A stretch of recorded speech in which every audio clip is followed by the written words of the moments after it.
Money Radio, discussing the business of making and spending money.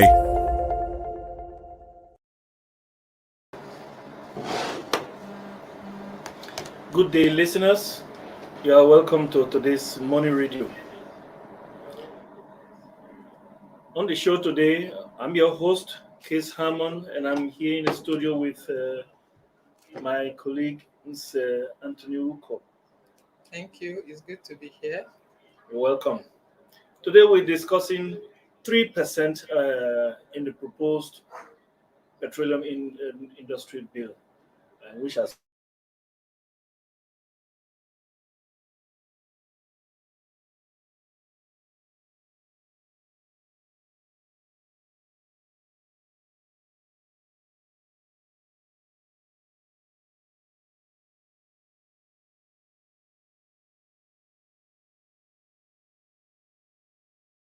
tension because the House of Representatives proposed 5%, whereas the communities are angling for 10%. But the House community the House committee members seem to be leaning toward that 3%. First of all, what is that 3%? Well, the 3% is it's put in as 3% of the actual expenditure of the oil communities for the previous years. Let's put this in perspective. For instance, if the oil communities expended 500 million on all their operations for the previous year. So when they're preparing their accounts now, they are going to add 3% of their total actual expenditure for that year to their operating expenses. And that will now be transferred to the host community trust fund, which is what the community which is what will be spent on the communities. Now you have alluded to the disagreement that is ongoing. At the beginning, 10% was proposed in the initial Petroleum Industry Bill, and it's been debated back and forth. When the bill was initially sent to the National Assembly, it had a 5% provision, after which it was reduced to 2.5%. And now the National Assembly, the upper chamber and the lower chamber, they have settled for 3%, which though is yet to be passed, but that is the general leaning now. So I believe that I think they should look at the figures. Some figures is the figures that will actually determine the true value of those 3%. If you look at it in terms of percentage, it might look small, but when you look at it vis-a-vis the actual operating expenses of the oil companies for a particular year, that may begin to make more sense if we can see it that way. Well, why do you think we are talking about just 3% to host communities? Host communities have actually been, in fact, there has been wrangling over the years, and that has cost the oil industry so much. We know that as a result of this issue of profit sharing, who deserves what, who doesn't deserve the other, there has been vandalism in that section of the country, the oil producing states, and we have had broken pipelines, we have had so many untoward developments. And here, many people see it as an opportunity to settle this issue once and for all.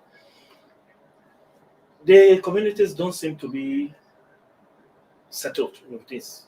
They think 3% is too little. In fact, they are saying 10% of operating expenses.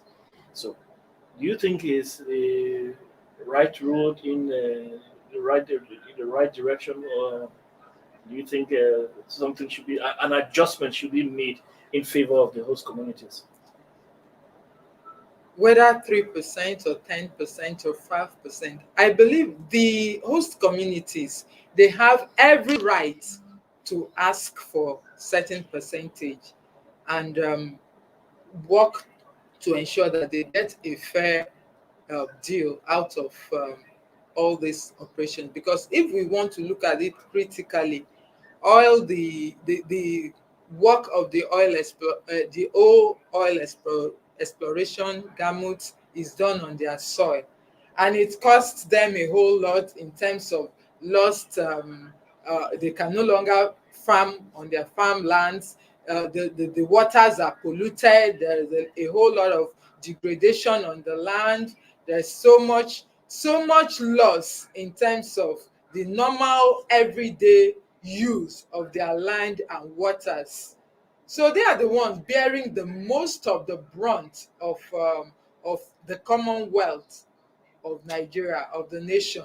So if they are agitating for 10%, I actually do not see anything wrong. They have every right to agitate for 10% if that will make if it will make them feel better about their land being used and then being denied of so much privileges that should come to them.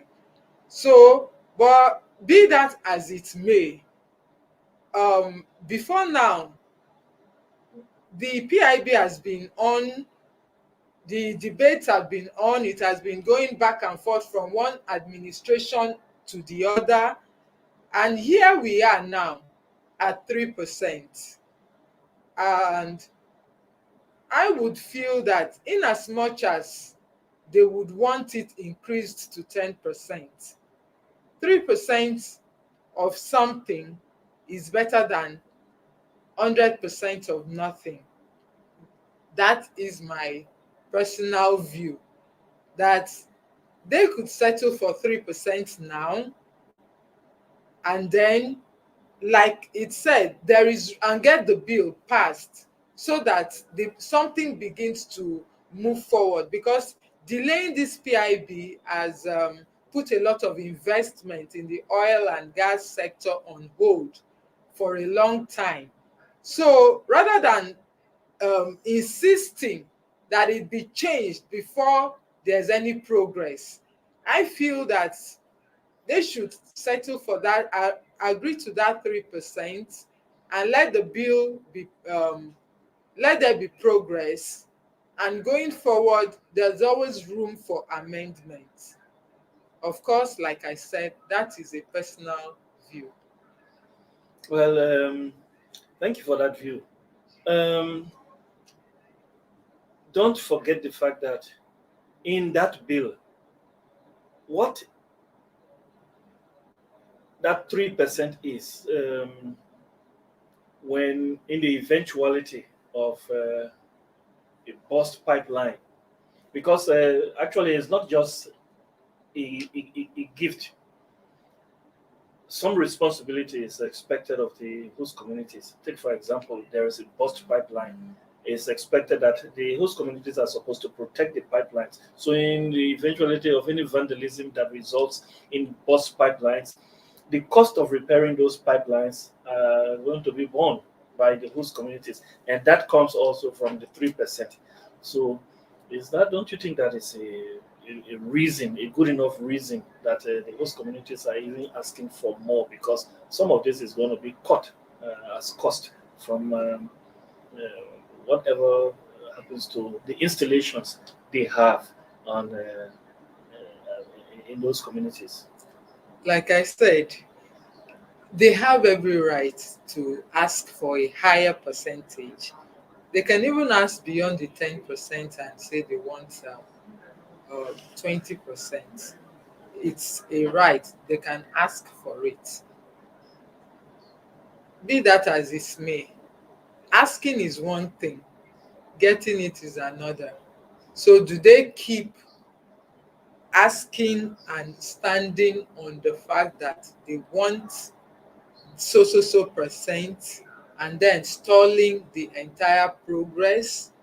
That is another issue that should be put into consideration.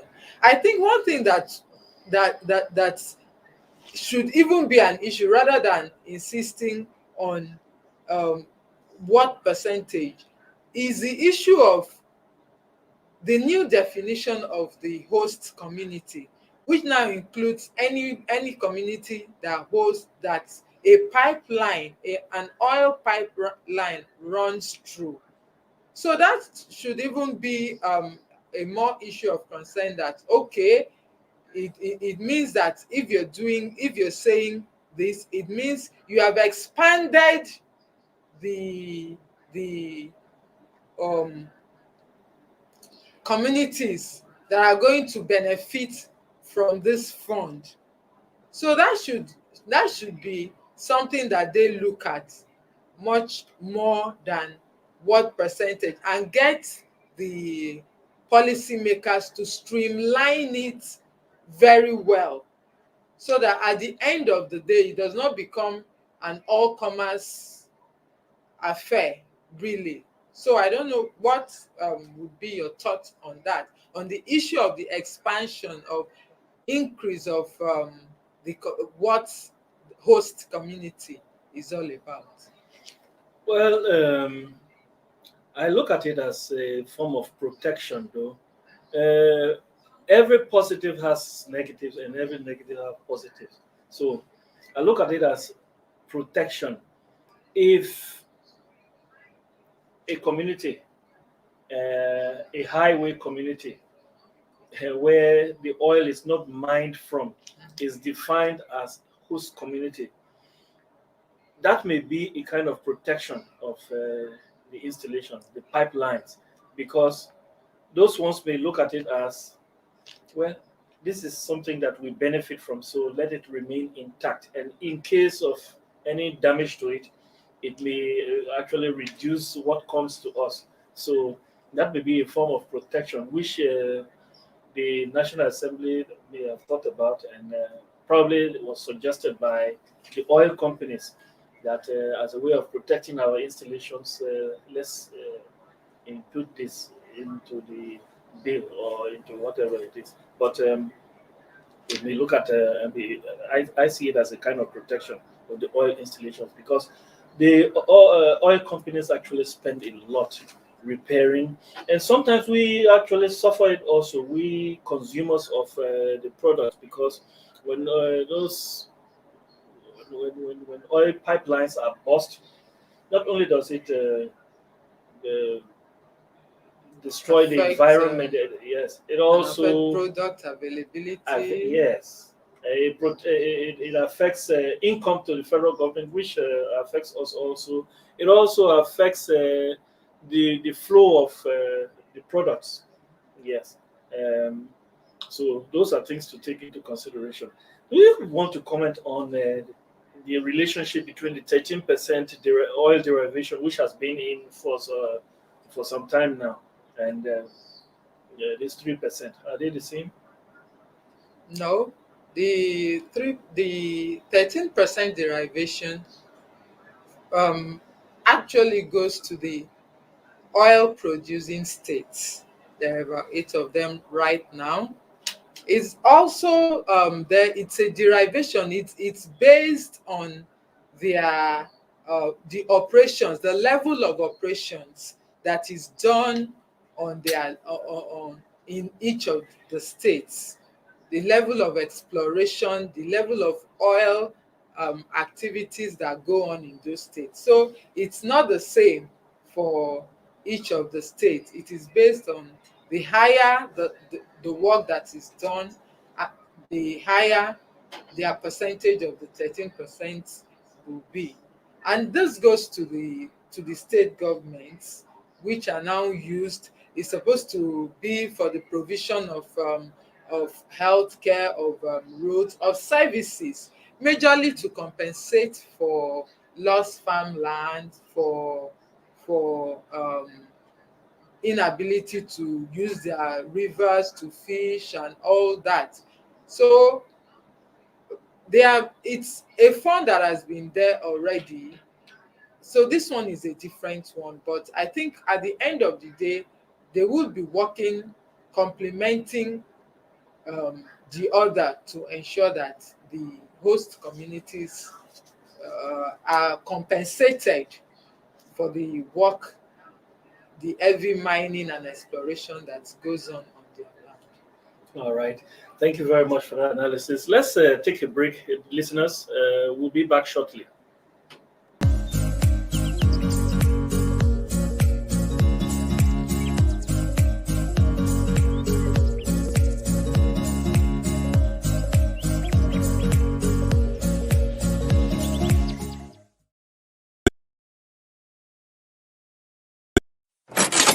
Money Radio, discussing the business of making and spending money.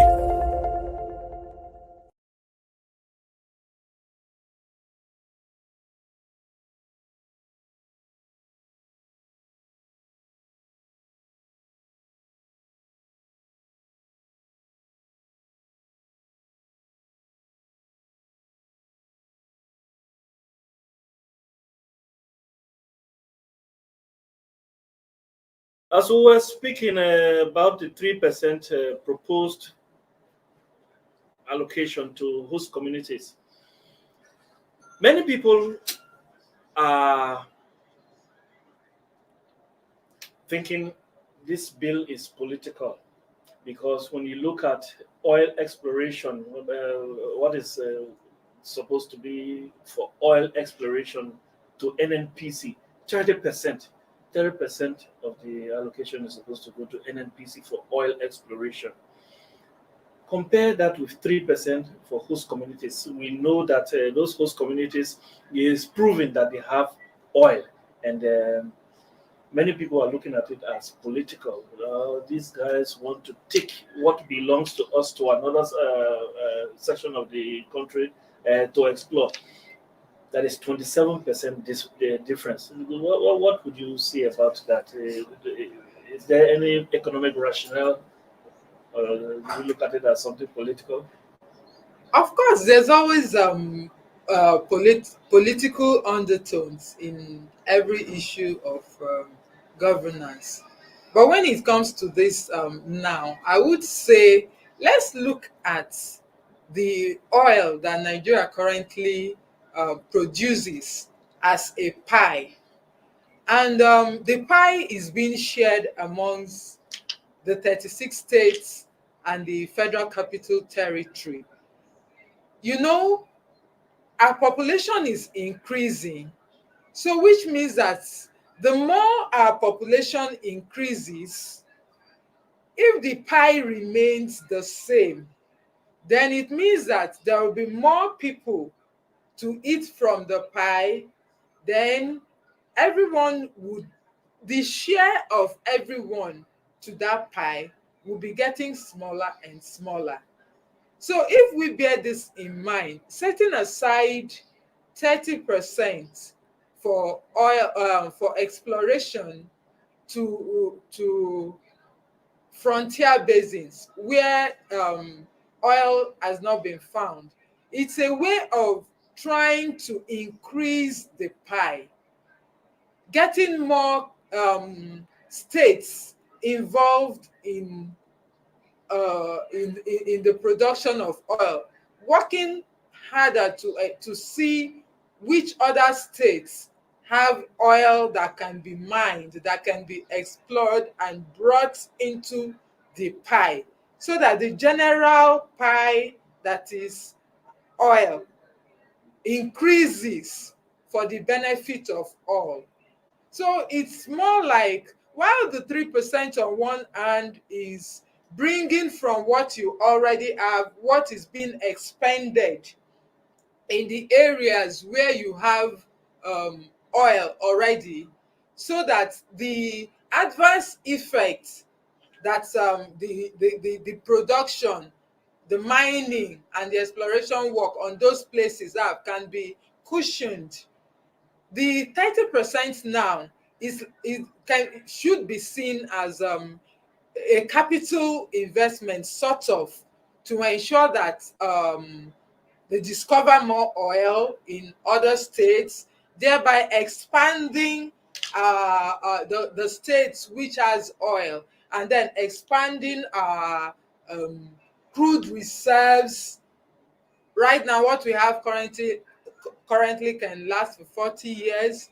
If other states, oil is found in large quantity in other states through the operations of those frontier funds, it means that we would have increased the nation's oil reserve, and there will be more room to make more income, and there will be more operating expenses, which will in turn increase the amount that 3% that goes to the host communities amount to. Yeah, Thank you. thank you.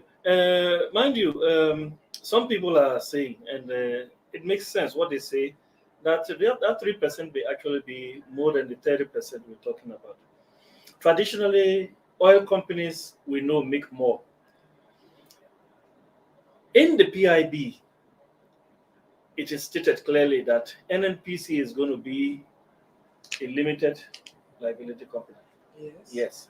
So they are going to source for their own money. They are supposed to be profit making.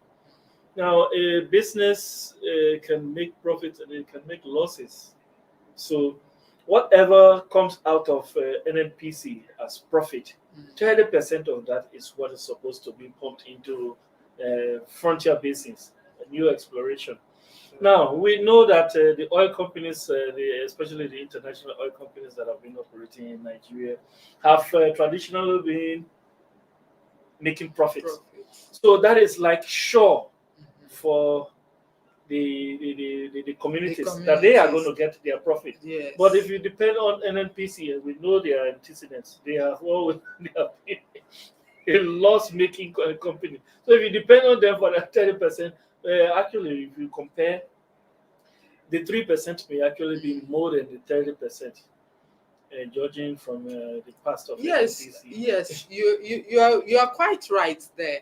Though with the new structure that the NNPC is going to take, the NNPC will be split, and there will be two bodies, two regulatory bodies, one for the downstream and the midstream, while the other will be for the upstream. Yeah. So I think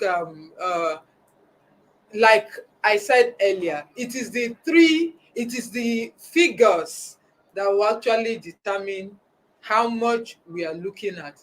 So until the figures become clearer on what the costs, that's when we will know how much value we are looking at here, whether 30%, whether 3%, which is bigger, which is higher.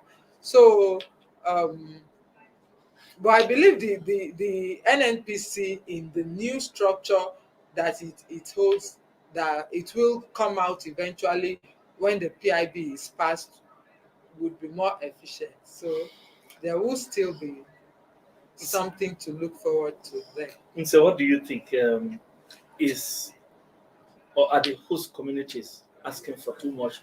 Let's consider the fact that in the Niger Delta, you have 13% derivation, oil derivation, of course. You have Niger Delta Ministry, right? Delta Development, yeah. NDDC. NDDC. Yes. The 3% comes from nowhere and is still going to the Niger Delta. By asking for 10% of operating expenditure on oil companies, do you think they are asking for too much, considering what the federal government has been giving them in the past? Especially so, we haven't seen much done with this money. The Niger Delta states have oil, they have the normal allocation, federal allocation, FAC, right? Yeah, that goes to all the states of the Federation. You have NDDC, you have 13% oil derivation, then 3% going to communities. Are they asking for too much when they insist on 10%? Or in case there should be any distortion or any obstacle to getting this bill passed into law on their part, do you think they will be asking for too much or chewing too much? They actually baked the cake. And so if they bake the cake, they can ask for what they feel is their is commensurate, what they feel they are losing, or what would make them feel very comfortable that their land is being used the way it is being used. But at the same time, I would say that there are so many, like you mentioned, so many areas where development can come in if the people in places in this who are the managers of this fund are actually um, called, brought into accountability, are made to be accountable. For instance, if the NDDC is run transparently and projects are done based on merit as it should be, I believe that a lot of the issues that we still have, the degradations there in the Niger Delta, so many, there would have been so much more development than it is. So the what we are still contending with here is that of the high level corruption that is endemic within the system. And that is why, while so much has been put on ground, like the 13% derivation, though that goes to the states, it is the states, that the state governors, it is at the prerogative of the state governors to use. So is it being used equitably for the host communities? This one now is meant directly, specifically, the 3% now is specifically for the host communities. So that's why I feel they want to ensure that they settle for something that they will be able to use and make meaningful development in their communities. But at the same time, they shouldn't use that and stop the progress of the PIB. It's better to have that at hand. They said a bird at hand is worth more than 1,000 in the bush. So let's start from somewhere and make progress. And there will always be room to call for an amendment and ask for more. Can't blame them though, because if you look at the Niger Delta, that place environmentally has been messed up. So you can't blame them much. All we can do is create the necessary orientation, create the awareness, make them to understand this is what is in it for you, this is what it translates to, and I think you should go for it instead of blocking it and completely. Yeah. With that, we would like to round up. We say thank you, listeners, for this show, for listening to this show. Thank you, Mr. And thank you, our producers.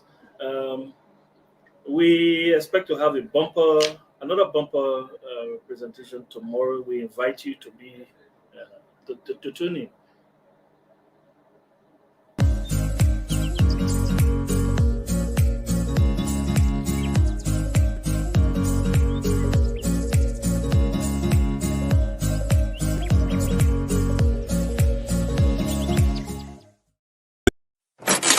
Money Radio, discussing the business of making and spending money.